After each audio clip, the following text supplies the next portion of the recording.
Bismillahirrahmanirrahim. Assalamualaikum warahmatullahi wabarakatuh. Alhamdulillah ala ihsanih wa syukru lahu ala taufiqihi wa amtinanih. Wa ashhadu an la ilaha illallah wahdahu la syarika la ta'ziman li sya'nih. Wa ashhadu anna Muhammadan 'abduhu wa rasuluhu ad-da'i ila ridwanih. Amma ba'd. Alhamdulillah, Bapak, Ibu-ibu jamaah Masjid Namira Lamongan yang saya cintai, yang semoga Allah selalu melimpahkan rahmatnya kepada kita, afiah, juga istiqamah, yang termasuk hidayah terbaik setelah Islam. Maka dalam kesempatan malam hari ini, dalam kajian tematik yang hampir 1 tahun jeda baru kita berjumpa lagi pada saat ini, tema kita kali ini akan kita angkat sebagai bahan tadabbur kita pada malam hari ini, yaitu syahwat dan makanan adalah penjajah Anda di zaman sekarang. Rahimani wa rahimakumullah jami'an. Hendaknya kita sering mentadabburi, hendaknya kita sering mengamati apa yang ada di sekitar kita, apa yang ada dalam diri kita juga. Makanya Allah Subhanahu wa taala berwasiat dalam surat Adz-Dzariyat ayat 20 dan 21. Wa fil ardi ayatun lil muqinin wa fi anfusikum afala tubsirun. Dan di bumi Allah jadikan tanda-tanda kekuasaannya bagi orang-orang yang yakin. Di bumi Allah jadikan tanda-tanda kekuasaannya, di antaranya seperti sekarang. Perubahan cuaca, banyak yang sakit, tadabburi. Seperti sekarang musim buah apa, tadabburi. Seperti sekarang air pasang naik, surut, tadabburi. Ternyata kakek moyang kita juga demikian, sering melihat, mentadabburi kaitan alam dengan tubuh kita. Musim apa zaman sekarang juga tadabburi terkait dengan tubuh kita. Allah juga ciptakan di bumi dari tanam-tanaman, buah-buahan, sayur-sayuran, juga termasuk hewan, udara, air, oksigen. Ini tanda kekuasaan Allah Subhanahu wa taala. Wa fi anfusikum afala tubsirun. Dan pada diri Anda hendaknya tadabburi diri Anda. Ada saatnya Anda mungkin sedang dalam kondisi sakit. Wa fi anfusikum afala tubsirun. Anda tadabburi sakitnya Anda sakit apa. Dan di sekitar Anda sebenarnya Allah siapkan obat untuk Anda di sekitar Anda.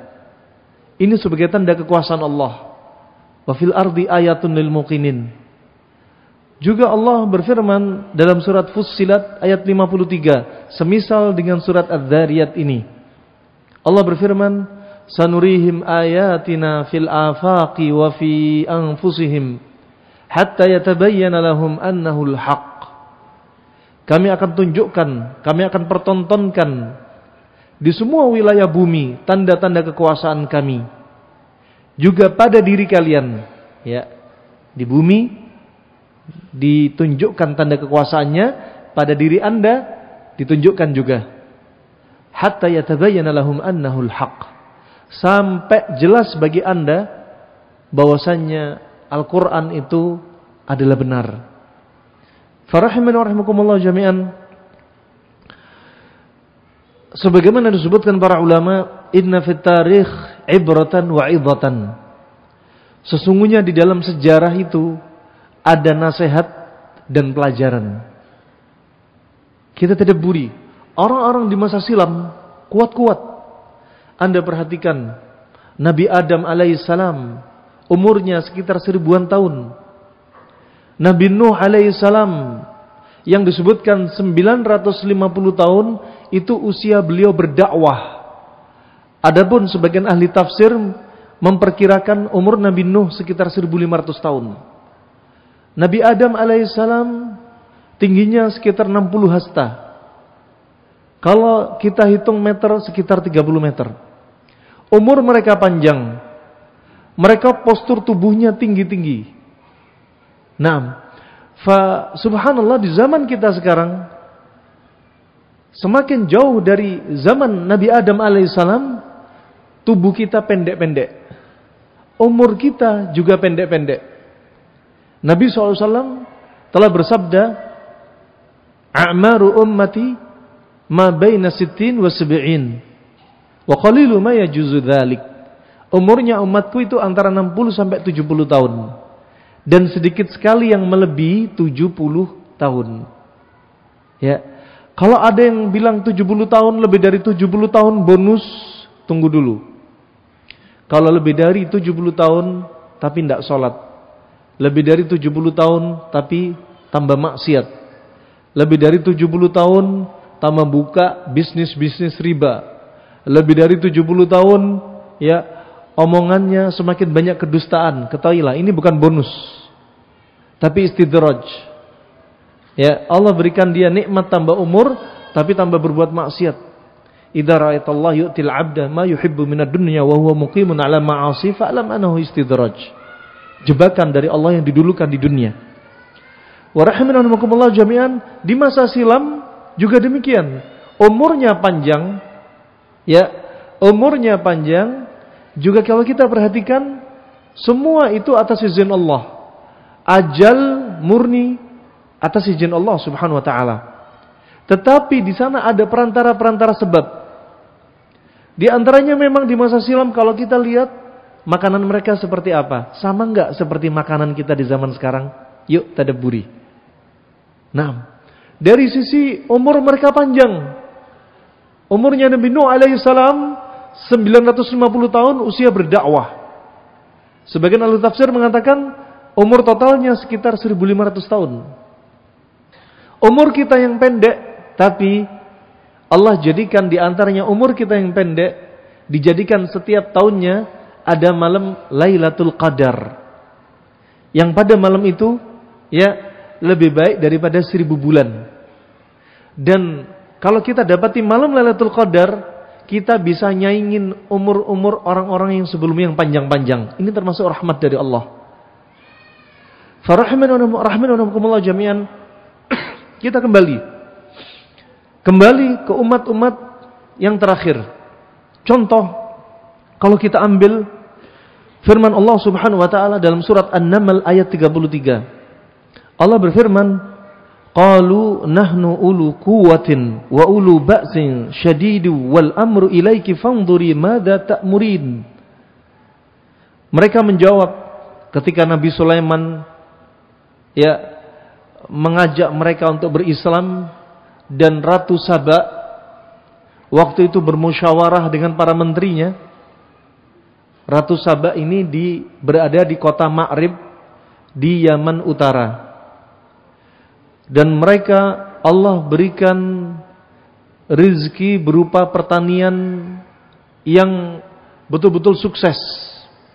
Mereka sudah bisa membangun bendungan-bendungan air, saluran-saluran pipa air yang terbang di udara. Karena akal mereka dan Allah berikan mereka kelebihan.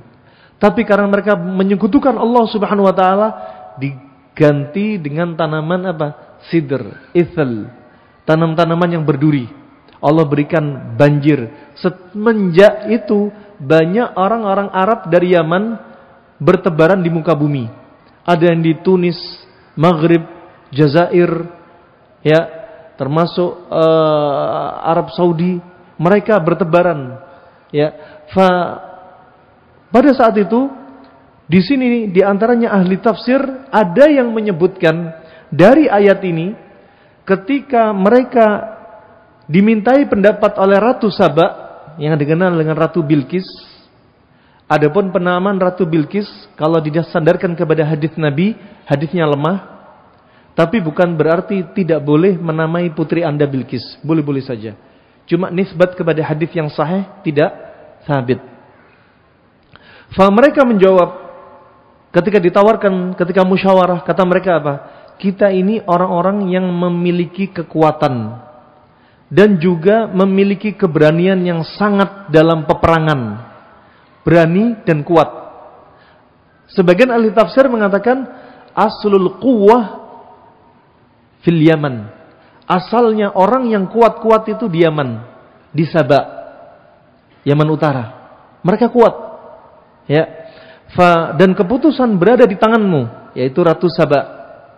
Maka pertimbangkanlah apa yang kamu perintahkan.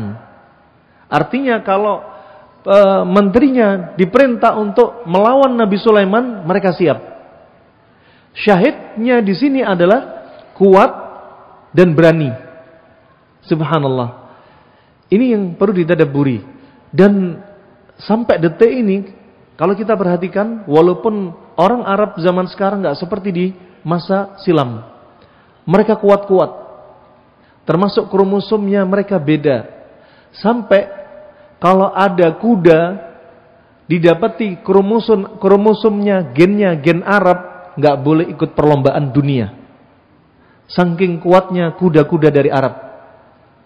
Ya. Dan mereka ingin kuda-kuda yang kuat, mereka mengawinkan dengan kuda-kuda dari Arab. Nah, wah ini terkenal kekuatan mereka. Sampai waktu itu Nabi SAW melihat orang Badu, yang sering kami sampaikan, orang Badu ini keker kuat. Ya, keker dan kuat. Nabi sampai takjub. Dari hadis Abu Hurairah riwayat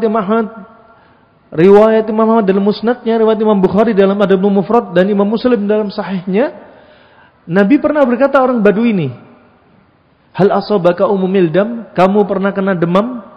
Kata orang Badu apa? Ma umumil dam, apa itu umumil dam?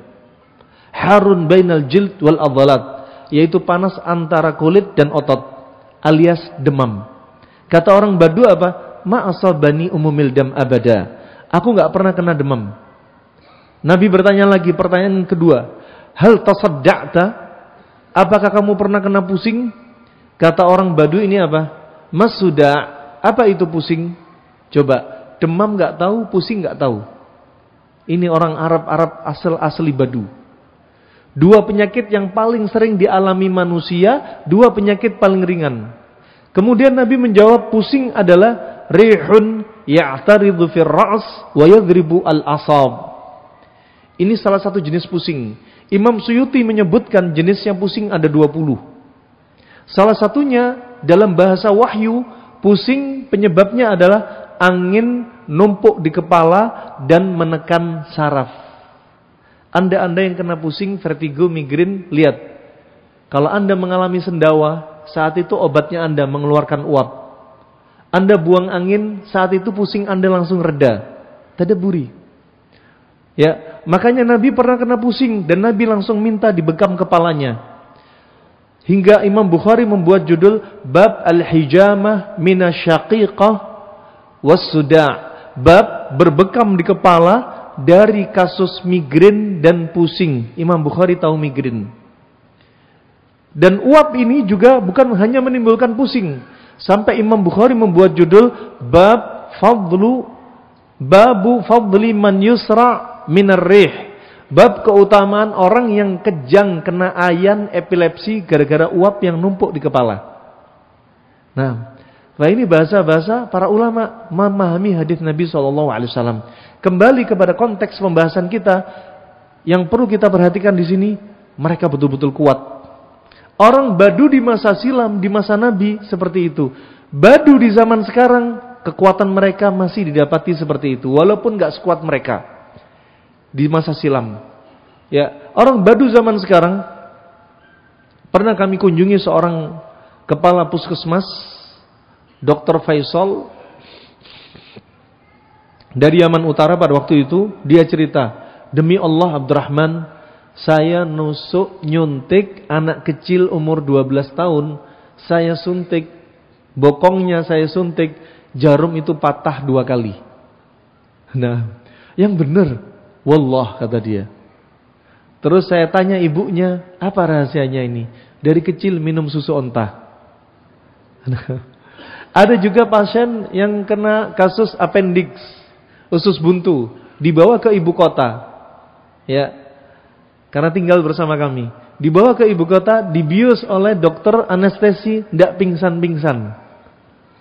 Ditanyai, apa ini? Kenapa nggak pingsan? Padahal mereka nggak mabuk. Ternyata apa? Minum susu onta. Nah, Wah, ini rahmanahi wa rahmakumullah jami'an, menggambarkan saja contoh kecil ini di masa sekarang, apalagi kebayang di masa silam. Mereka betul-betul kuat. Ya, mereka betul-betul kuat. Setelah ya materi ini atau tema ini kami ambil karena memang ucapan orang Arab sendiri. Waktu itu orang-orang Hadramaut, orang-orang Yaman Utara juga ketika datang mereka cerita, subhanallah, kami sekarang banyak yang sakit. Ini semua gara-gara makanan kaleng semua katanya di mereka. Masuk ke mall semuanya bungkusan semua. Kalengan, minuman, makanan, bahan pengawet dan lain sebagainya. Yang alami kami gak dapati kecuali di pasar-pasar tradisional dari sayur-sayuran. Itu pengakuan mereka. Ya, sebenarnya kami telah dijajah melalui makanan. Nah, dari ucapan mereka, ya, kami bikin judul dan ini faktanya terjadi. Ya, ini faktanya terjadi. Rahimani wa rahimakumullah jami'an. Fa umat Islam ketika dijajah dengan senjata secanggih apapun, umat Islam dengan senjata sederhana mereka tetap bisa melawan. Kenapa demikian? Karena mereka dengan pekikan takbir mereka, Allahu Akbar, itu membuat orang yang membawa senjata secanggih apapun langsung gentar, takut.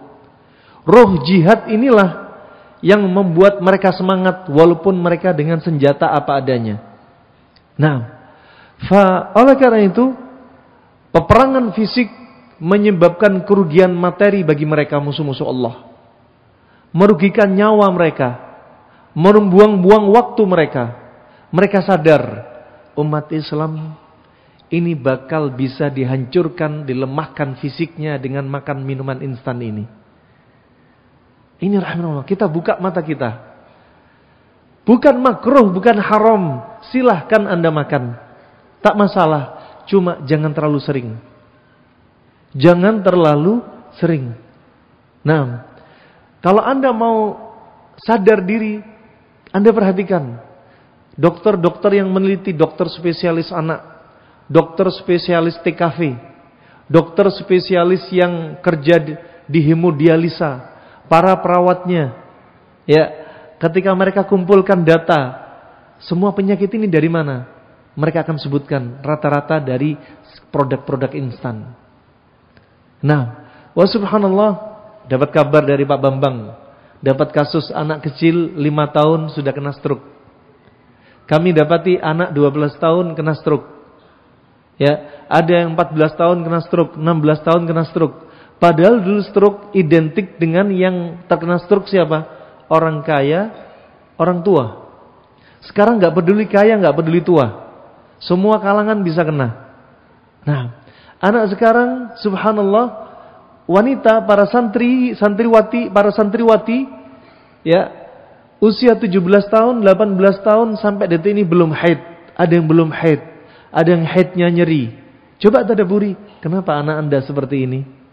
Nah, wah subhanallah, anak umur 9 tahun kena kanker nasofaring. Anak 9 tahun harus cuci darah. Nah, ini hendaknya kita tadaburi. Sebenarnya kita sedang dijajah dengan makanan. Rahimani wa rahimakumullah jami'an. Oleh karena itu, umat Islam dikalahkan melalui syahwat, nafsu dan makanan. Dari syahwat nafsu dimasukkan melalui apa? Wanita-wanita yang berpakaian tapi telanjang. Dimasukkan pula melalui apa? Teknologi, melalui TV dan HP. Berapa banyak orang yang hatinya qalbuhum au qulubuhum safi, naqi, hatinya bersih, tetap aja kena racunnya HP. Gara-gara HP, dulu di antara para ulama mungkin nggak dapat seperti adanya HP. Mereka membaca kitab. Sekarang mereka pegang HP pun lewat iklan-iklan yang mereka nggak pingin lihat datang kepada mereka. Hati bersih pun ikut teracuni. Nah, dan musuh-musuh Allah sudah masuk dalam rumah tanpa harus diserang. Ini hendaknya ditadaburi rahimanakumullah. Begitu pula dari sisi perut. Kesehatan kita diserang melalui perut. Kesehatan kita diserang melalui perut. Nggak peduli dengan makanan yang masuk, bikin sehat, bikin sakit. Ya, ini sekali lagi zamannya zaman fitnah. Zamannya zaman fitnah. Macam-macam fitnah di dunia tak lepas dari 3: fitnah wanita, harta, kedudukan. Termasuk yang kita bahas nanti terkait dengan perut, ada kaitannya dengan fitnah wanita dan harta. Apa sih artinya fitnah? Fitnah dinamakan fitnah. Disebutkan Ibnul Mandur menyebutkan dalam kamusnya Lisanil Arab, dia sebutkan fitnah dinamakan fitnah ai idza futinta adz-dzahab wal fidda fawqa an-nar za dalam anuh litumayyiz bainar radi wal jayyid. Fitnah dinamakan fitnah apa? Kalau Anda meletakkan emas dan perak di atas api, kalau didapati semakin berkilau, di atas api semakin berkilau, maka itu adalah emas yang asli, murni, emas yang baik. Sebaliknya kalau diletakkan di atas api, cahayanya semakin redup dari emas dan perak ini, ketahuilah itu emas dan perak yang afkiran. Sama, seorang muslim ketika dikasih cobaan, ya, cobaan itu seperti api. Kalau dia semakin kuat, ini orang muslim ini imannya iman yang kuat untuk membedakan muslim yang afkiran dan muslim yang betul-betul baik. Dan begitu sebaliknya. Kemudian rahmani wa rahmakumullah jami'an, Nabi SAW telah berwasiat dalam hadis riwayat Abi Daud, hampir saja kata Rasulullah, bangsa-bangsa mengepung kalian sebagaimana orang lapar mengepung tempat makanan. Ini musuh-musuh Allah.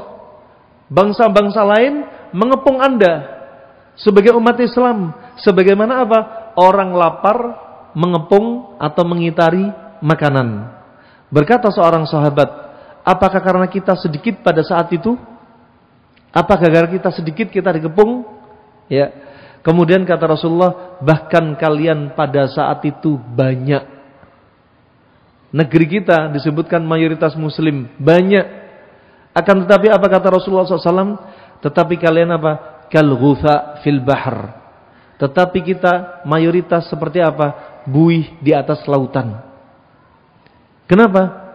Karena kita masih jauh dari ilmu. Rahimani wa rahimakumullah jami'an. Allah akan mencabut dari hati musuh kalian rasa takut pada kalian. Ini kata Rasulullah. Allah akan cabut hati-hati mereka rasa takut. Ya, rasa takut sehingga apa? Mereka semakin berani dengan umat Islam. Dan Allah memasukkan ke dalam hati kalian wahan. Akan ditimpakan kepada hati kita, naudzubillah, apa? Wahan. Kemudian berkata seorang sahabat, apa itu wahn ya Rasulullah? Ya Rasulullah, apa itu wahn? Kemudian kata Rasulullah, hubbud dunya, ya, cinta dunia dan takut mati. Nah, ini sekali lagi sebagai bahan tadabbur. Kemudian rahimahumullah jami'an, juga disebutkan Nabi SAW dalam hadits Abu Sa'id Al-Khudri, sesungguhnya Nabi bersabda, sesungguhnya dunia itu apa? Manis dan lezat. Dunia itu manis dan lezat. Dan sesungguhnya Allah menitipkannya pada kamu, pada kalian. Kemudian melihat bagaimana kamu menggunakannya. Maka hati-hatilah terhadap dunia dan hati-hatilah terhadap wanita. Karena fitnah pertama yang menimpa Bani Israel disebabkan wanita. Hadits riwayat Imam Muslim. Ya, sekali lagi wanita. Di sini pintu fitnah tadi. Ya, di zaman sekarang sekali lagi wanita diumbar melalui iklan-iklan di televisi, gambar-gambar di shampoo, di sabun-sabun, ya, apalagi iklannya sekarang sudah wanitanya berpakaian tapi telanjang. Nah, belum lagi kalau Anda searching Google, pengen lihat info lewat iklan yang Anda nggak menginginkannya. Jadi mereka mendatangi Anda dalam keadaan Anda nggak ingin. Nah, ini zaman sekarang. Kemudian rahimani wa rahimakumullah jami'an, Nabi SAW juga melanjutkan dalam sabdanya, inna likulli ummatin fitnah wa fitnatu ummati al-mal. Hadis dari Ka'ab bin Iyad dengan sanad yang sahih yang diriwayatkan oleh Tirmidzi. Dalam sabda beliau, sesungguhnya pada setiap umat itu ada fitnah, dan fitnahnya umatku adalah harta. Ingat wasiat Nabi. Dan ini sudah kita lihat sekarang, apalagi sebelum pemilu. Fitnah dan harta. Fitnahnya harta, coba. Kalau nggak jujur, lomba-lombaan apa? Pakai duit. Nah, zaman sekarang. Dan kadang orang ingin menjadi pemimpin bukan untuk masalah rakyatnya, tapi untuk memperkaya dirinya. Kembali lagi, harta. Untuk masuk surga nggak harus jadi presiden. Untuk masuk surga nggak harus jadi menteri. Ya. Fa ini tadabburi rahimani rahimakumullah jami'an. Sampai sebagian ulama salaf mengatakan, demi Allah, seandainya para raja, pemimpin tahu nikmatnya sebagai seorang penuntut ilmu, tenangnya hati ini, niscaya mereka akan iri dan memenjarakan diri kita. Karena kita tenang, nggak ada beban. Mau dikasih beban kok seneng, ya berat. Fa ini rahimani rahimakumullah jami'an sebagai bahan tadabbur kita. Berikutnya, kaitan perut, makanan, minuman, iman dan syahwat. Karena perut kita dijajah, ya perut kita ini sebenarnya juga dijajah, syahwat kita juga sudah dijajah. Berapa banyak orang-orang yang generasi muda dari kecil sampai dewasa harusnya jadi seorang muslim yang kuat, imannya kuat, fisiknya kuat, sebagaimana wasiat Nabi dari hadis Jabir bin Abdullah riwayat Imam Muslim, al-mu'min al-qawi khairun wa ahabbu ila Allah minal mu'min ad-dha'if fi kullin khair. Seorang mukmin yang kuat, asalnya kuat imannya, itu paling dicinta di sisi Allah. Ya, paling baik di sisi Allah daripada seorang mukmin yang lemah. Wah, ini subhanallah dari kecil sudah dijejalin dengan makan makanan yang enggak sehat. Sudah jelas gara-gara makanan ini anak sakit, masih dilanjutin. Masih dikasih uang saku untuk jajan makanan yang bikin mereka sakit. Ya, hati-hati. Putra-putri Anda yang masih kecil, amanah yang Allah titipkan kepada Anda. Ya, jangan sampai Anda lalai mengemban amanah. Selain tarbiyah, di sini menjaga kesehatan mereka. Memilihkan untuk mereka makanan yang baik-baik, sehat-sehat. Anak kecil, usia emas. Saat mereka kuat menghafal. Al-hifdz inda sighar kan-nakash fawqa al-hajar, wal-hifdz inda al-kibar kan-nakash fawqa al-ma'. Menghafal ketika usia kecil seperti mengukir di atas batu. Menghafal di usia tua seperti mengukir di atas air. Cepat hilang. Sedangkan anak kecil Anda, putra-putri Anda dikasih makan makanan yang merusak hafalan. Para ulama di masa silam sudah membahas, Imam Nawawi, para a'immah membahas mana makanan yang nguatin hafalan, mana makanan yang melemahkan hafalan. Kenapa demikian? Karena mereka hafal Al-Quran. Kenapa demikian? Karena mereka hafal ratusan hadis. Satu malam menghafal 1 juta hadis. Satu malam mengulang ratusan hadis plus penyakit-penyakit hadisnya. Kenapa? Karena mereka mengemban amanah. Dari hadis Nabi mereka nggak pengen kalau hafalannya lemah, hadisnya nggak diterima. Jadi mereka pilah mana hadis yang lemah, mana kuat. Mereka dijaga. Ya, yang melemahkan hafalan banyak tidur, yang melemahkan hafalan banyak makan, yang melemahkan hafalan dari sisi maknawi perbuatan maksiat. Sebagaimana Syafi'i berkata kepada Waqi', syakautu ila Waqi' su'a hifdhi fa arsyadani ila tarki ma'asi. Ya, wa qala ilmullah nurun wa nurullah la yu'ta lil 'asi. Aku mengeluhkan hafalanku kepada Waqi'. Padahal Imam Syafi'i mengeluhkan hafalannya. Apalagi kita. Akan jeleknya hafalanku, kata Imam Syafi'i. Kemudian Waqi', guruku, menasihati aku, tinggalkan maksiat. Karena maksiat itu ngurangi hafalan. Ya, maksiat ngurangi hafalan. Ya, dan ilmu Allah itu adalah cahaya. Dan cahaya dari Allah nggak akan dikasih kepada orang-orang pelaku maksiat. Nah, ada yang bilang, Tat, kalau ana Tat, hafalan nggak hilang Tat, walaupun ana lihat maksiat, lihat wanita di depan mata Tat. Lo kok bisa? Ya, gimana nggak punya hafalan Tat? Ini rahmanakumullah jami'an, untuk nguatin hafalan mereka jaga makanannya, aktivitasnya, nggak banyak tidur, nggak banyak makan, nggak banyak minum air berlebihan. Ini masih air. Air di masa silam nggak seperti kita nggak ngomong air minuman instan. Kita nggak ngomong air yang pH-nya ya alkali. Kita nggak ngomong air cairan-cairan pengganti elektrolit. Kita masih ngomong air putih. Air putih berlebihan saja bisa menimbulkan bahaya. Disebutkan Imam Zurnuji dalam kitabnya Ta'lim Muta'allim. Ulama kurun 600 Hijriah, kurun ke-6. Ya, dia berkata, barang siapa kebanyakan minum air, maka tubuh dia akan dingin, dia akan jadi pemalas. Hafalannya juga lemah. Kenapa? Karena terlalu dingin. Kenapa mereka perhatian? Karena mereka mengemban hafalan yang banyak. Biar dijaga, biar nggak rusak hafalan ini. Nah, fa ini rahimakumullah jami'an. Makanya Allah berfirman dalam surat Al-A'raf ayat 31, wa kulu washrabu wa la tusrifu innahu la yuhibbul musrifin. Dan makanlah Anda dan minumlah Anda dan jangan berlebihan karena Allah enggak suka berlebihan. Zaman sekarang banyaklah minum, jangan banyak makan. Yang benar jangan banyak makan, jangan banyak minum. Gara-gara media yang sudah mengajarkan seperti ini, akhirnya dia apa? Banyak minum terus. Kemana-mana bawa galon 2 liter, 3 liter, 4 liter. Pakai sedotan pipa, jalan sambil nyedot terus. Nah, subhanallah, ini Al-Quran yang Anda pilih apa bukan? Allah sudah berfirman, jangan banyak makan, jangan banyak minum. Memang ada terapi dengan cara apa? Mendetoks tubuh dengan air. Tapi terapi ini bukan setiap hari dipakai. Ketika dibutuhkan saja. Ketika tubuh kita ingin dibersihkan. Pernah Syekh Albani mengalami ittirabat fil ma'idah. Punya gangguan pencernaan. Undigested food. Berobat gak sembuh-sembuh.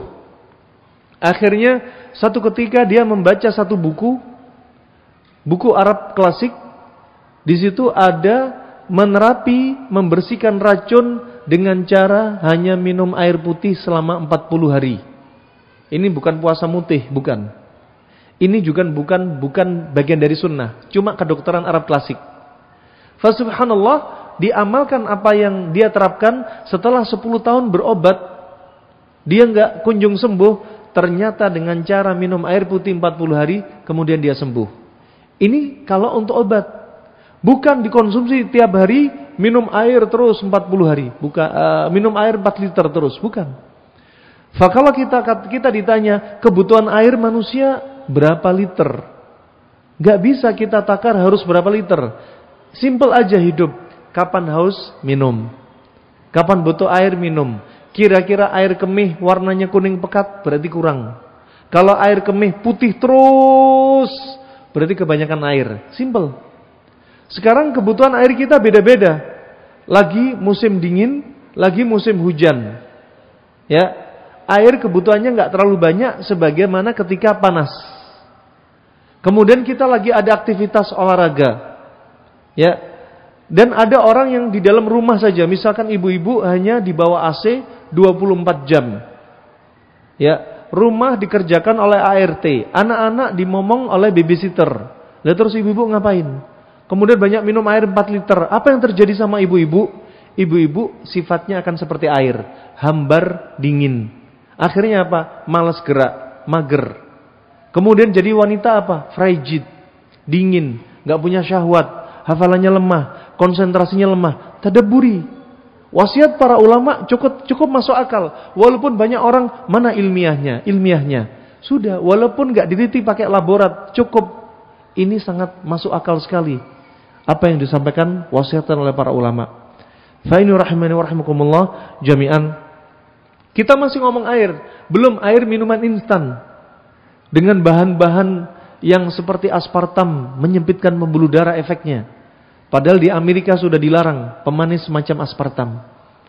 Kita belum ngomong makanan yang haram, minuman yang haram. Kita masih instan saja. Kalau haram, ya, apa yang Allah haramkan pasti menimbulkan malapetaka. Apa yang Allah anjurkan pasti ada maslahat untuk hambanya. Fa ini rahimani wa rahimakumullah jami'an. Fa ini harus ditadabburi. Harus Anda tadabburi. Sekali lagi, makan minuman instan halal. Bukan haram, bukan makruh. Ya, tetapi Anda sendirilah yang harus tahu. Jika dikonsumsi berlebihan dan membahayakan diri Anda, bisa berubah hukumnya menjadi makruh. Contoh saja, pernah Nabi SAW ditawari makanan yang panas, baru fresh from the oven, mendidih, keluar uapnya. Nabi ditawari, Nabi hendak mengambil makanan tersebut, setelah tahu masih panas, Nabi gagalkan. Nabi urungkan niatnya. Apa kata Nabi? Kami nggak dikasih makan makanan dari api neraka. Maksudnya saking panasnya Nabi nggak mau makan.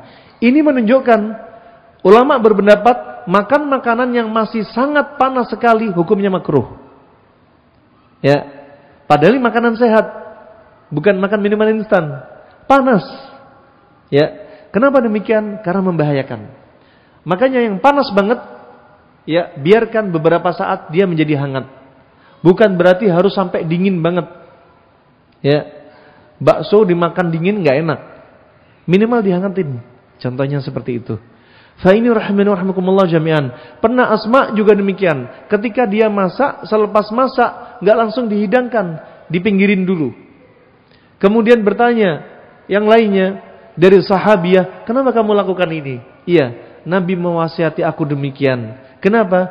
Karena kata beliau, barakatut ta'am tatazayat. Keberkahan makanan itu bertambah ketika kita mulai turunkan panasnya. Kenapa? Kita tadabburi. Kalau makanan panas ngerusak saraf cita rasa lidah. Ngerusak saraf di balik gigi. Ya, ngerusak dinding-dinding alat pencernaan atas dan pencernaan bawah. Ngerusak lambung, ngerusak mulut lambung, sepintar pilori dan seterusnya. Makanya subhanallah, Allah betul-betul tahu siapa kita. Melalui lisannya Nabi SAW, kabar dari wahyu.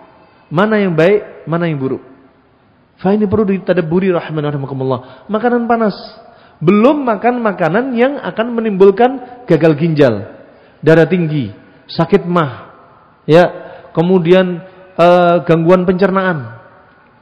Kemudian juga stroke dan seterusnya.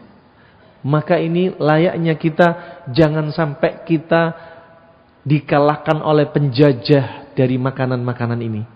Menjajah kesehatan kita, menjajah hafalan kita. Anak-anak kita yang lagi fresh hafalan, gara-gara makanan gak sehat, hafalannya lemah, ngantuk, amandel besar, ngantukan, suara ngorok, gak konsentrasi, sering demam, sering mual, sakit, diare. Ini padahal ditaruh di pondok. Subhanallah. Nah, fa ini rahmani rahimakumullah jami'an. Fa juga di antaranya dijajah melalui syahwat kita, hati-hati juga. Ya, di antaranya makanya Umar Ibn Khattab berwasiat, iyyakum wal batnah. Hati-hati kalian dari perut kalian, perut Anda. Fa innaha thaqlun fil hayah wa natnun fil mamat. Karena perut itu kalau kebanyakan makan membuat hidup Anda semakin berat untuk beraktivitas dan membuat apa? Ketika kita sudah menjadi mayat, perut ini akan membusuk dan bau. Ini wasiat beliau. Kemudian juga di antaranya wasiat dari Sufyan Ats-Tsauri, iyyakum wal batnah fa innaha tuqassi al-qalb. Ya, hati-hati dari perut Anda, karena perut Anda itu akan membuat hati keras, kaku. Demikian pula wasiat Imam Syafi'i, Ibnu Qayyim Al-Ghazali, bahwasanya kalau kita kebanyakan makan akan menimbulkan di antaranya syahwat yang menggelora. Syahwat apa? Syahwat wanita. Makan meningkatkan syahwat, syahwat wanita. Kemudian syahwat kedudukan, kemudian syahwat harta. Coba, ini masih bicara makan. Nah, alhasil banyak sekali wasiat-wasiat para ulama. Kemudian wasiat yang sangat indah dari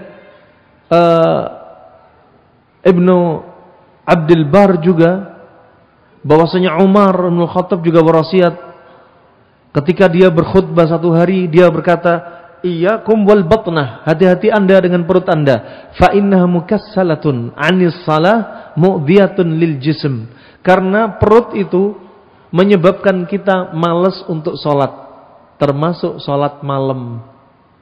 Jadi malas, termasuk mengganggu tubuh kita, menyebabkan penyakit. Banyak makan, ya, tapi sedikit yang dikeluarkan. Akhirnya makanan-makanan tadi akan, apa kata Ibnu Qayyim, yastahilu ila madatin summiyatin, akan berubah menjadi unsur yang beracun. Kemudian apa? Akan menimbulkan apa? Insidat, sumbatan-sumbatan di dalam tubuh. Kalau timbul sumbatan-sumbatan di dalam tubuh, sumbatan di dalam pembuluh darah, masalah-masalah saraf, ya, pencernaan, ya, pernafasan, kalau ada sumbatan-sumbatan juga akan menimbulkan benjolan, berlanjut kepada tumor, berlanjut kepada kanker. Nah, kemudian juga Imam Al-Ghazali lebih spesifik juga menyebutkan asyab' yurithu al-baladah, makan sering terlalu sampai kenyang menimbulkan kebodohan. Kenapa? Otak kita dipenuhi juga makanan. Kok bisa otak dipenuhi makanan? Iya, dari perut diserap pembuluh darah. Pembuluh darah mengalirkan semua unsur-unsur dari makanan tadi ke seluruh tubuh, termasuk di otak. Wasabi idza aktsara al-akl batala hifdhuhu wa fasada dhihnahu wa sara bati'ul fahm wal idrak. Akhirnya apa? Hafalan dia juga lemah, daya pikirnya juga rusak, dan pemahaman dia juga lambat. Ini efek banyak makan. Wa aslu kulli da'in at-tuham. Muasal penyakit itu adalah at-tuham, menumpuknya dahak dan makanan. Itu asalnya penyakit. Ya, itu asalnya penyakit. Fa ini rahimani wa rahimakumullah jami'an. Berapa banyak di antaranya orang-orang yang sakit, ya, orang-orang yang sakit gara-gara makanan, sampai juga menyebabkan masalah apa? Ma'nawi dan hissi. Masalah ma'nawi apa? Timbulnya qasawatul qulub, hati jadi kaku dan keras. Ya, hati jadi kaku, enggak punya rahmah. Ya, hati jadi kaku ketika dengar tentang ayat-ayat ancaman, janji-janji Allah tentang surga, dia enggak bergetar hati ini. Kenapa? Karena sudah kaku, qasawatul qalb. Sebagaimana ya disebutkan, al-qalb, hati itu la yataladzat bihi. Hati itu atau jantung ini enggak merasakan lezatnya makanan. Dengan banyaknya makan, dia enggak merasakan lezatnya, tapi justru merasakan kerasnya hati atau yang dikatakan jantung ini. Ya, adapun jika menimbulkan athar-athar fisik badan gara-gara makanan kita, ya, fisik kita jadi drop. Kita mulai, kalau kita perhatikan, kita dijajah melalui makanan dan kita tidak tahu pola makan yang benar. Akhirnya kita sendirilah akan menjadi apa? Sarang penyakit, dan kita jadi budaknya makanan. Ya, setelah penjajah sukses menembus benteng pertahanan kita, kita dikuasai oleh syahwat, seolah benteng terbuka, musuh masuk. Mereka ya mengimpor makanan, mereka membuat makanan untuk menghancurkan benteng pertahanan kita. Rahimani rahimakumullah, termasuk benteng pertahanan imun kita, antibodi kita, dirusak oleh penjajah-penjajah berupa makanan-makanan ini. Yang pertama perlu kita perhatikan, sebelum kita bicara makanan, minuman yang termasuk junk food, fast food, makan minuman instan, kita perhatikan dulu dari makanan yang sehat-sehat. Makanan yang sehat, jangan Anda pikir makanan sehat dan halal itu tidak membuat atau tidak menyebabkan diri kita sakit. Salah. Makanan sehat kalau dikonsumsi di jam-jam yang nggak tepat akan menimbulkan penyakit. Contoh makanan sehat dikonsumsi pencernaan sedang istirahat ketika larut malam. Padahal pencernaan kita istirahat. Akhirnya kalau makanan nggak dicerna, di dalam perut kita akan terjadi pembusukan. Kalau terjadi pembusukan, apa yang terjadi? Uap numpuk. Uap ini akan menimbulkan racun. Pagi hari tiba-tiba hidung sembab, mata lembab terus, banyak keluar air dari mata. Kemudian kepala berat, sendawa, badan meriang, perut kembung, sering buang angin. Ya, kemudian kaki dia kaku-kaku, sering kesemutan. Ya, kemudian juga pusing, migrain, vertigo. Ternyata apa? Kebiasaan makan kita yang salah. Kedua, makanan sehat dan halal kalau kombinasinya sering satu sifat akan menimbulkan penyakit. Kalau dia nggak jadikan rutinitas, tak mengapa. Tapi kalau dijadikan rutinitas, satu saat kita akan muncul penyakit seperti apa yang sering kita makan karena satu kombinasi tadi. Contohnya makan panas ketemu panas. Ya, panas ketemu panas akan menyebabkan penyakit yang sifatnya panas. Contoh saja. Ini bukan haram, bukan makruh. Anda sering makan nasi sama ayam. Nasi panas, ayam panas. Akan muncul penyakit panas. Tak heran ada muncul kalau penyakit zaman sekarang darah tinggi, kolesterol, asam urat, pengentalan darah, gula darah. Nah, dan seterusnya. Sebagai bahan tadabbur. Kalau Anda kebanyakan dingin ketemu dingin, akan muncul penyakit yang dingin. Ya, contohnya panas ketemu panas, makanya ketika ada orang demam, terapi demam yang diajarkan Nabi SAW apa? Idza asabakum al-humma fa'abriduhu bil ma' fa innahu min fahi jahannam. Kalau ada di antara Anda yang kena demam, ya, maka dinginkan dengan air karena dia dari hembusan jahannam. Ada satu hadis yang lainnya, ketika ada orang demam, Nabi memerintahkan orang demam untuk dimandikan di malam hari di waktu sahur selama 3 malam. Kenapa ketika ada orang demam tidak dikasih habatus sauda? Karena habatus sauda panas dan demam panas. Panas ketemu panas, bisa tambah panas. Ini contoh saja. Dingin ketemu dingin juga demikian. Ya, walaupun itu obat, kalau dingin ketemu dingin diaplikasikan pada tubuh dingin, maka dia akan semakin parah dinginnya. Orang tipes itu sudah dingin, dia sudah kedinginan. Ya, lidahnya putih, livernya lemah, limpahnya lemah. Dikasih minum air 3 liter, dingin ketemu dingin, tambah parah. Komplikasi, lari ke paru-paru, ya, lari ke ginjal. Ya, coba, ini bahan tadabbur.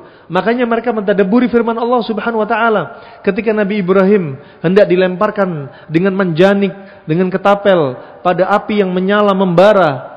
Allah berfirman kepada api, "Qulna ya naru kuni barda wa salaman ala Ibrahim." Kami katakan, wahai api, jadilah kamu dingin. Tapi Allah enggak berhenti. Sebagian mereka ulama mentadabburi. Allah enggak berhenti di sini. Karena apa? Bisa jadi Nabi Ibrahim akan meninggal wafat kedinginan kalau api tadi yang panas disuruh dingin, akhirnya bisa menyebabkan Nabi Ibrahim kedinginan. Makanya ada yang setelahnya, wasalaman ala Ibrahim, dingin tapi menyelamatkan Nabi Ibrahim alaihissalam. Ini rahimani wa rahimakumullah jami'an. Berikutnya, makanan yang halal akan menjadi penyakit bagi diri Anda jika makanan tersebut adalah pantangan bagi tubuh Anda. Makanan yang halal akan jadi penyakit bagi diri Anda jika dikonsumsi terlalu sering dan berlebihan. Makanya Imam Nawawi mengatakan, hukum makan sampai kenyang, terlalu kenyang banget, itu hukumnya makruh. Kalau sesekali boleh. Ya. Dan banyak sekali yang mewasiatkan seperti demikian. Ya. Kemudian hukum ngemil, apa? Sah-sah saja, boleh-boleh aja. Tapi jangan sampai menjerumuskan diri Anda. Hukum asal boleh. Asy-syai' al-mubah, ya, idza jawaza haddahu ghalaba ila diddih. Perkara mubah, hukumnya mubah, ya boleh. Tapi kalau perkara mubah melebihi batasnya, maka berubah hukumnya menjadi makruh minimalnya, maksimalnya haram. Anda makan, boleh. Tapi kalau Anda makannya berlebihan, terlalu sering, melewati batasnya, maka bisa jadi makruh. Ya, ada orang kencing manis. Ya, boleh dia makan makanan. Tapi kalau dia makan satu makanan, walaupun makanan halal, tapi dia ingin mencelakakan diri dia sendiri dengan makanan yang merupakan pantangan bagi diri dia, maka dia bisa jadi terjatuh dalam perkara yang makruh. Nah, fa ini barakallahu fikum yang perlu ditadabburi. Kemudian juga makan terlalu sering alias ngemil. Hukumnya boleh, nggak makruh, tapi jangan terlalu berlebihan melewati batasnya. Para ulama menasihati di antaranya makan di atas makanan itu akan merusak tubuh. Artinya apa? Makan yang satu belum selesai, udah makan yang lain, makan lagi, nggak ada kosong-kosongnya perut. Ya, ini nggak dianjurin. Berikutnya rahimakumullah jami'an, yaitu makan makanan Anda yang Anda konsumsi karena Anda tahu sendiri, ya, makanan yang ada di zaman kita sekarang, pandai-pandailah dan sering-seringlah untuk membaca komposisi dari makanan tersebut. Imma dilihat dari sisi halal haram, imma dilihat dari sisi bahan-bahan yang terkandung padanya. Ya, makanya Hippocrates, bapak kedokteran Yunani, berwasiat, jadikan makanan Anda sebagai obat dan obat Anda makanan Anda. Kalau kita lihat mayoritas penyakit 90% itu makanan. Kata senior kami, Bapak Dr. Profesor Rahmat Sugih, SPGK, SPGM, beliau pernah menjabat Ketua Ahli Gizi Indonesia. Beliau mengatakan 90% penyakit makanan. Kalau Anda sakit gara-gara makanan, maka obatilah dengan makanan. Ya, Anda sakit mah gara-gara makanan, obat Anda, perbaiki makanan Anda. Ya, rubah pola makan Anda. Apakah butuh waktu? Enggak butuh waktu lama-lama. Anda mulai 1 pekan sudah merubah pola makan Anda, subhanallah, sakit mah cepat sembuh dengan izin Allah Subhanahu wa taala. Anda sekarang sakit mah, berobat ke dokter modern, ke dokter klasik, berobat dengan cara akupunktur, berobat dengan berbagai macam cara, dengan izin Allah sembuh. Tapi kalau pola makan masih tetap akan ada saatnya kembali lagi. Jika sakit mahnya karena makanan, karena di sana ada sakit mah yang bukan karena makanan, seperti karena terjepitnya tulang punggung di belakang yang sejajar dengan lambung. Fa ini sebagai contoh gambaran. Ya, sekali lagi, ya, jangan sampai Anda mau dijajah dengan makanan. Perhatikan jam-jam makan yang benar, perhatikan kombinasi yang benar, perhatikan jumlahnya, frekuensinya, perlu diperhatikan. Apalagi kalau membaca sesuatu yang instan-instan, Anda konsumsi silakan. Tapi sekali lagi, itu halal, tapi jangan terlalu sering. Halal, tapi jangan terlalu sering. Nah, kemudian rahimahumullah, jadikan makanan Anda sebagai obat. Mikir, ini makanan ini bagus enggak untuk aku ya? Kalau aku konsumsi di jam sekian, kombinasi seperti ini, bagus apa enggak? Fikir, Allah sudah berfirman, "Falyanzuril insanu ila ta'amih." Manusia hendak melihat makanan dia makan. Ya, asalnya ini makanan yang halal apa haram harus dilihat. Tapi kata Ibnu Abbas, bukan hanya halal haram, tapi lihat makanan ini bikin penyakit apa enggak, walaupun itu halal. Walaupun itu halal. Perlu diperhatikan.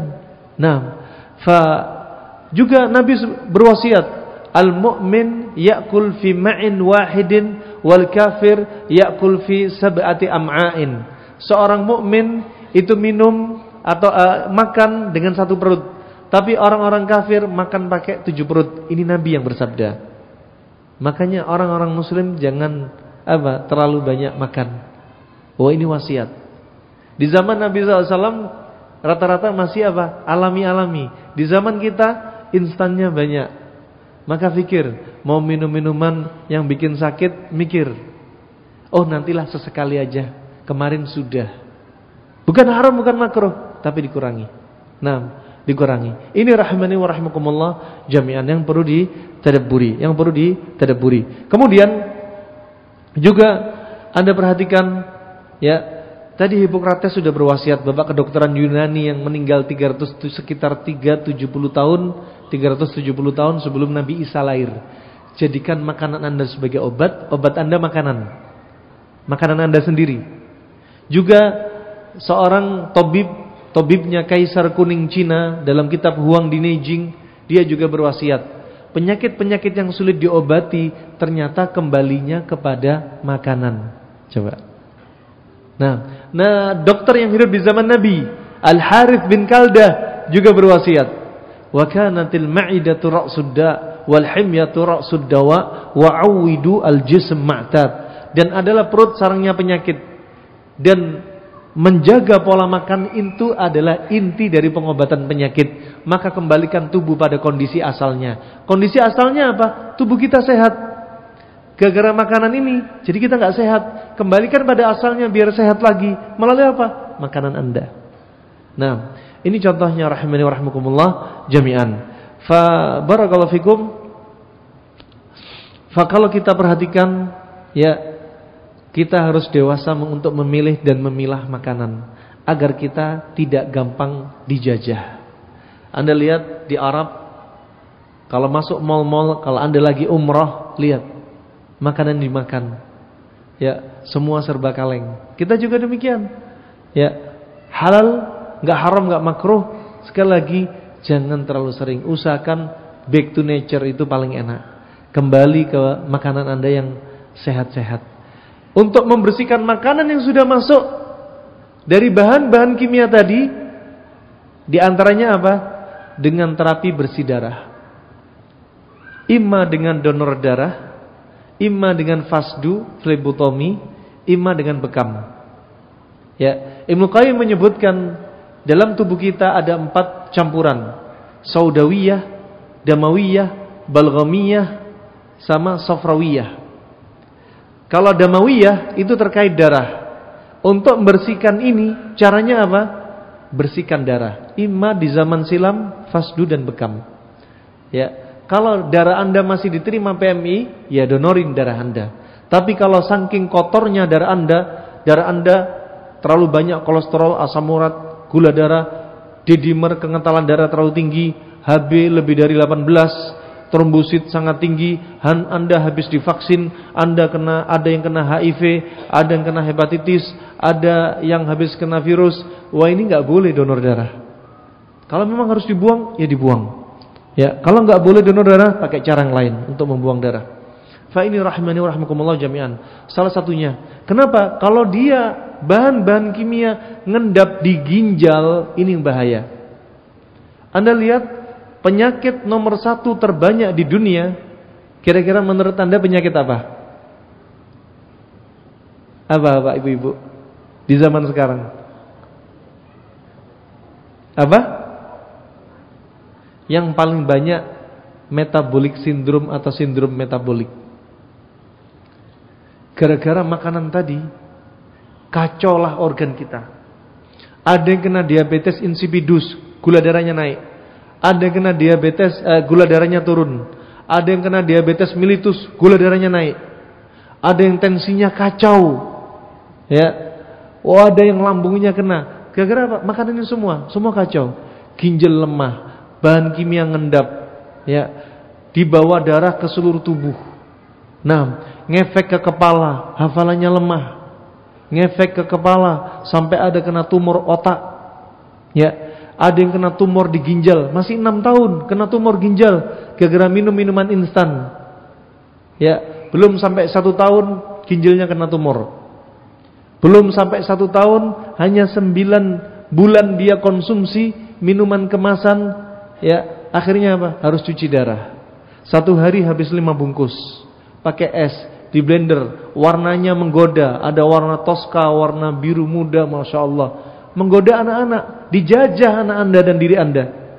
Nah, akhirnya cuci darah. Nah, generasi muda sekarang, anak kecil sudah banyak yang wafat kena cuci darah, sakit dan lain sebagainya. Ya, benar-benar ini apa? Harus disampaikan.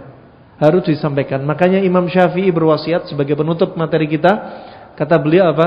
Ma'a'lamu ilman ba'dal halali wal harami ambal min ilmi tib illa anna ahlal kitab ghalabuna alaih. Aku tidak mengetahui ilmu yang lebih mulia setelah ilmu halal dan haram, ya, yaitu ilmu pengobatan, ilmu kesehatan. Tetapi ahlul kitab sudah mengalahkan kita dalam satu bidang ilmu ini. Dan kita dijajah melalui makanan dan pintu syahwat. Fa ini barakallahu fikum yang bisa saya sampaikan. Kalau Anda mau mentadabburi penyakit apa saja gara-gara penjajah makanan ini, silakan tadabburi. Penyakit dari ujung kepala sampai kaki kita. Ya, kenapa ada wanita rambutnya rontok? Kebanyakan makan apa?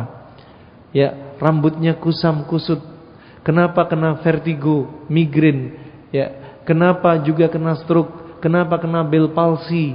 Kenapa juga kena kelenjar tiroid? Kenapa kena amandel, turun ke bawah? Kenapa sering batuk pilek, turun ke bawah? Kenapa sering sakit mah? Kenapa ada batu ginjal? Kenapa ada batu empedu? Ya, kenapa limpanya lemah? Kenapa pankreas lemah? Kenapa ada masalah seperti kolik abdomen? Ya, kenapa ada masalah di antaranya mandul, dinding rahim tebal, dinding rahim tipis? Kenapa ada kista? Kenapa ada miom? Kenapa ada kanker serviks dan seterusnya? Kenapa kena rematik? Nih, teliti makanan Anda. Wallahu a'lam bishawab. Selanjutnya kita kembali ke sesi tanya jawab. Tafadhol barakallahu fikum. Tidak ada, Ustaz. Langsung ditutup. Gimana? Lanjut. Langsung ditutup. Langsung ditutup. Baik. Sebelum ditutup, akan terasa asik kalau ada pertanyaan saya yang bertanya. Pertanyaannya,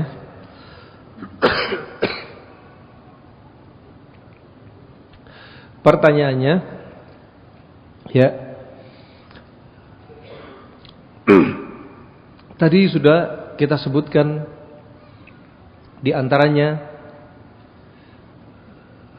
umat Nabi Adam, juga Nabi Adam umatnya Nabi Nuh alaihissalam, dan umatnya Nabi Muhammad umurnya beda, ya, usianya beda, postur tubuhnya juga beda.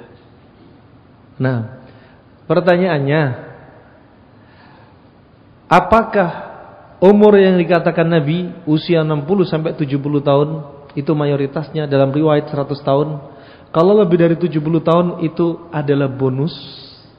Ada yang merinci jawabannya? Ya, ada yang merinci jawabannya? Fadhal.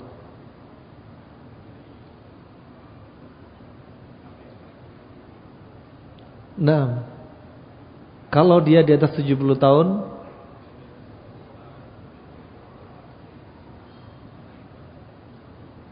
istidraj. Kalau di atas 70 tahun tapi tambah jauh dari Allah, maka itu istidraj, ya. Dan sebaliknya, kalau di atas 70 tahun semakin rajin ibadah, ya, semakin banyak istighfar dan seterusnya, maka itu betul-betul bonus dari Allah Subhanahu wa taala. Itu saja yang bisa saya sampaikan. Jazakumullah khair atas kehadiran Bapak Ibu-ibu yang Masya Allah pada semangat, ya. Padahal mulai kajian juga jam 8 lebih, tapi semoga Allah membalas semangat Anda, ya, kebaikan Anda, ghirah Anda, juga waktu Anda yang Anda sisakan untuk mendengar qala Allah wa qala Rasulullah. Semoga Allah cabut penyakit orang-orang sakit di antara kita. Semoga Allah panjangkan umur kita dalam ketaatannya. Semoga Allah wafatkan kita dalam keadaan husnul khatimah. Semoga Allah jadikan bagi kita, negeri kita, pemimpin yang adil, pemimpin yang baik. Semoga Allah hentikan orang-orang yang punya makar di negeri ini, dan semoga Allah jadikan kita orang-orang yang aman di negeri kita sendiri. Amin ya rabbal alamin. Wabillahi taufiq wal hidayah. Subhanakallahumma bihamdik asyhadu an la ilaha illa anta astaghfiruka wa atubu ilaik. Wassalamu alaikum warahmatullahi wabarakatuh.